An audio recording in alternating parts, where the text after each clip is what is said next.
ವಿಶೇಷವಾಗಿ ಇವತ್ತಿನ ದಿನ ಬಂಧುಗಳ ಸಂಬಂಧದಲ್ಲಿ ಕಲಹಗಳು ಯಾಕೆ ಬರುತ್ತೆ ಅಂತ.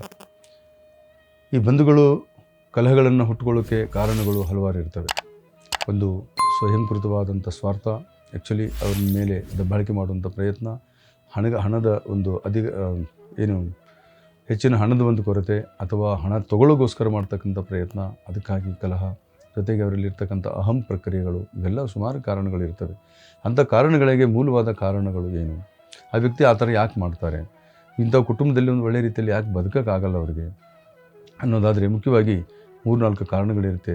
ಅದಕ್ಕೆ ಮುಖ್ಯವಾಗಿರುವಂಥದ್ದು ತಂತ್ರ ಬಾಧೆಗಳಿಂದಲೂ ಆಗುವಂಥ ಸಂದರ್ಭ ಇರುತ್ತೆ. ಯಾರೂ ಈ ಕುಟುಂಬವನ್ನು ಹೊಡೆದು ಹಾಕೋಕ್ಕೆ ಪ್ರಯತ್ನ ಮಾಡ್ತಾರೆ, ಅಥವಾ ತಾನೇ ಸ್ವಾರ್ಥಿಯಾಗಿ ಆ ಕುಟುಂಬವನ್ನು ಹೊಡೆದಾಳುವಂಥ ಪ್ರಯತ್ನ ಮಾಡ್ತಿರ್ತಾಳೆ.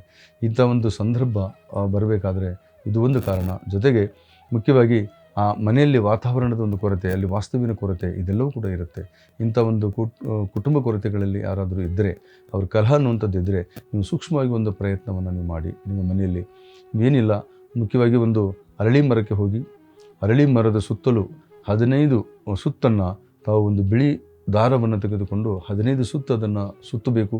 ಅದು ಮಂಗಳವಾರ ದಿವಸ ಸುತ್ತಿ ಬಂದರೆ ಖಂಡಿತವಾಗಿ ಸ್ವಲ್ಪ ನಿಮ್ಮ ಮನೆಯಲ್ಲಿ ಕಲಹಗಳು ಕಡಿಮೆ ಆಗ್ಬೋದು. ಅತ್ತೆ, ಸೊಸೆ, ಮಾವ, ಮೈದುನ, ಅಣ್ಣ, ತಮ್ಮ, ಯಾರ ಮಧ್ಯದಲ್ಲಿ ಏನು ಭೇದ ಇದೆಯೋ ಅದನ್ನು ಅಲ್ಪ ಮಟ್ಟಿಗೆ ಕಡಿಮೆ ಆಗಬಹುದು. ಒಂದು ವೇಳೆ ತಂತ್ರ ಮಾಟ ಮಂತ್ರಗಳಿಂದ, ಪೇತ ಬಾಧೆಗಳಿಂದ ಏನಾದರೂ ನಿಮ್ಮ ಕುಟುಂಬದ ತೊಂದರೆ ಇದ್ದರೆ ಈ ಕೆಳಕಂಡ ನಂಬರಿಗೆ ಕರೆ ಮಾಡಿ.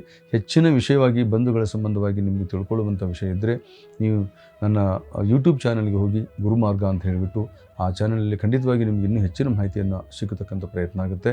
ಮತ್ತು ಏನಾದರೂ ನಿಮಗೆ ಕೇಳಲೇಬೇಕು, ಇದರ ಬಗ್ಗೆ ಪರಿಹಾರ ಹುಡುಕಬೇಕು ಅನ್ನೋದಾದರೆ ಈ ಕೆಳಕಂಡ ನಂಬರ್ ಕರೆ ಮಾಡಿ ಅಂತ ಹೇಳ್ತಾ ಇವತ್ತು ಎಪಿಸೋಡ್ ಮುಗಿಸ್ತೀನಿ. ನಮಸ್ಕಾರ.